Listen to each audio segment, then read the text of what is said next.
Welcome to Potluru వంటలు. నిమ్మకాయ నిలవ పచ్చడి అండి. చూడండి ఎంత బాగుందో, చాలా చాలా టేస్టీగా ఉంటుంది. జ్వరాలు వచ్చినప్పుడు కానీ, పెరుగన్నంలో కానీ సి విటమిన్ ఉంటుందండి. ఉప్పు ఎక్కువ ఉన్నప్పటికి కూడా అప్పుడప్పుడు కూడా తీసుకోవచ్చు అనమాట, ఆయిల్ ఉండదు కాబట్టి. ఇలా నిమ్మకాయలను ఒక డజన్ తీసుకుని శుభ్రంగా కడిగి ఒడ్డుపెట్టి తుడుచుకుని ఒక అరగంట ఫ్యాన్ కింద ఆరబెట్టాను. మొత్తం ఇలా అన్నీ కూడా కట్ చేసేసుకొని ఒక పళ్ళెంలోకి వేసుకోవాలి. ఒక 9 కాయలు కట్ చేసేసుకుని చిన్న ముక్కలు, ఒక 3 కాయలు రసం పిండి పోసుకోవాలన్నమాట. 37 గ్రాములు కల్లుప్పు వేస్తున్నాను, 1 స్పూన్ పసుపు, 3 నిమ్మకాయల రసం కూడా పిండేసుకోవాలి. మొత్తం పిండేసుకున్న తర్వాత పైన స్క్రబ్ చేస్తే వాటిలో ఉన్నటువంటి గింజలన్నీ కూడా పళ్ళెంలోకి ఊడిపోతాయి అన్నమాట.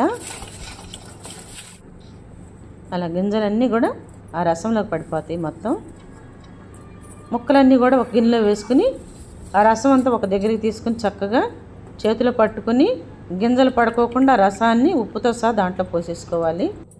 ఆ రసం ఉప్పులో నుంచి గింజలన్నీ వేరు చేసి గింజలు పారేసేయాలన్నమాట. ఉప్పుతో సహా, మనం కల్లుప్పుతో సహా అంతా కూడా రసం అంతా కూడా ముక్కల్లో పోసేసుకోవాలి.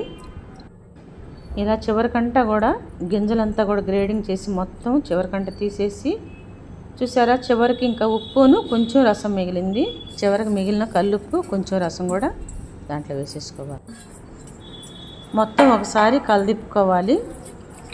పూర్తిగా కలదిప్పేసేసి కిందకి పైకి అనేసుకుని ఉప్పు కలిసేటట్టుగా మూత పెట్టేసేసుకుని ఒక 3 రోజులు నాననివ్వాలి. మూత పెట్టి పక్కన పెట్టుకోవాలి. నానిపోయింది, 3 రోజులు అయింది. నిమ్మ ముక్కలన్నీ కూడా చక్కగా ఊరిపోయినాయి అన్నమాట 3 రోజులకి. ఇప్పుడు కొన్ని వెల్లుల్లిపాయలు తీసుకుని అలా మనం దంచుకుని వాటిలో కలిపేసుకోవాలి. తొక్కతో ఉన్న పర్వాలేదండి, మీరు అది స్కిన్ తీసేసైనా దంచుకోవచ్చు.